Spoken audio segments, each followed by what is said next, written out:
I found this beautiful vintage frame at an estate sale. The original color was gold, and I decided it needed a little bit of an update. So I busted out my French tip paint Pixie brush.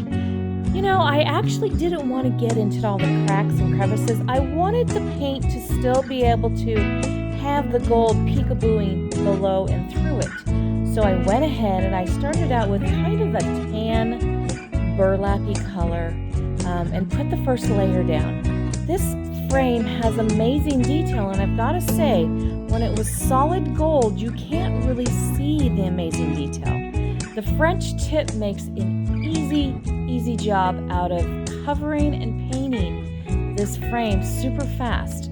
So I'm just dipping a little bit of paint. I'm only going to do one layer of this one.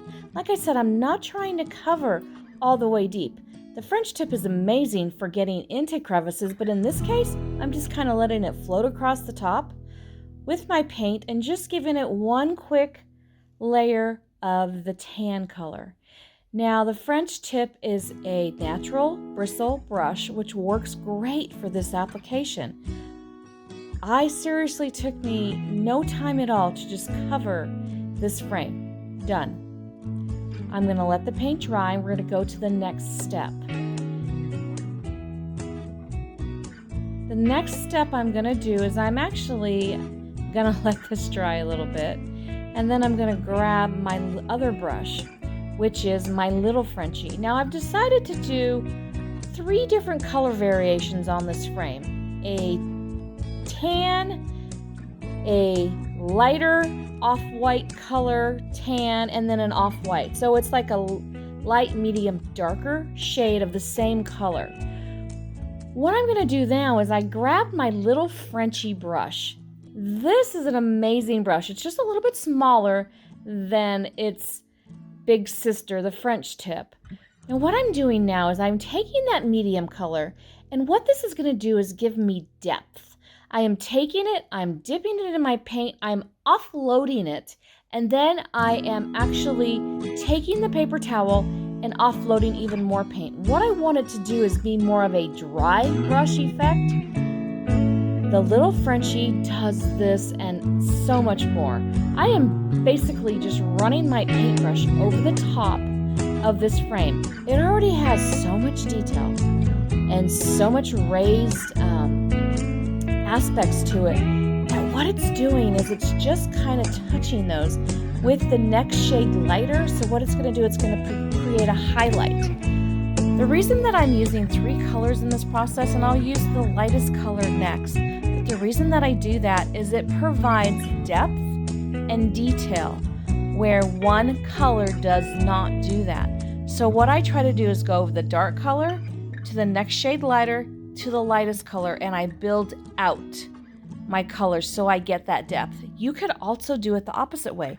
I could have painted it the lightest color first, the medium, and then the darker one. Depending on what look you're going for, I really love the look of the gold mirror, but I didn't want it to just be gold and flat. You can already tell by the little bit of paint I'm using. And did you notice that I only put a little tiny squeeze? We're talking hardly any paint to do this. It's insane how well these brushes will act with this paint. I am just running it over, and I'm kind of holding my brush at a little side angle. I'm not really going up and down with the tip. I am just kind of just dry brushing. So what I'm doing, let me reiterate, is I went ahead and dipped my brush in the paint. I offloaded it on the same side. Now I'm going to add white. And then I put a dry brush, meaning I wiped it off on the paper towel. So that way I wouldn't have too much paint. The trick is having a little bit of paint, because if you have too much, then it kind of looks blotchy. And I will make a mistake here, and I'll show it to you. And these are what these videos are about. These are about teaching you how to learn and how to fix things, and how when you do make a mistake, it's no big deal. It's only paint. Can you see how beautiful now? It's finally starting to come to life, right?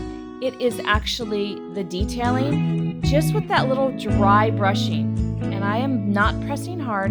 I am just letting my brush float over the top. And what it's doing is catching all of these reveals that were popped up, all the raised accents, and now you can actually see them.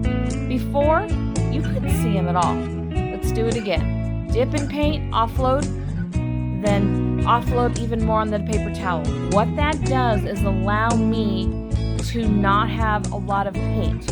A dry brush is just that, a brush that hardly has any paint, but it has just enough to hit the raised edges in all the right places, all the important places. You can do this. I messed up right there. See that little spot? Now I will go back, and how I fix that, I'm not going to do it on this video, is I will just apply the darker color, the lighter color, and just go back and fix it. It's really that easy, but I do think when I was finished with it, you couldn't really even tell.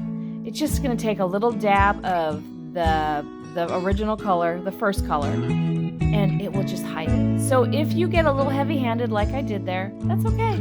Just go back over it with the one original color, and that's the one we used the big French tip on.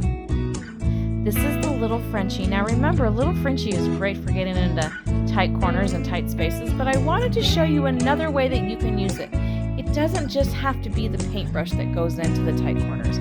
So here it is, all complete. So my name is Debbie Tona. I am a content creator here for Paint Pixie. I have a store called Tona Transformations. Hope to see you guys soon. Thank you so much for watching.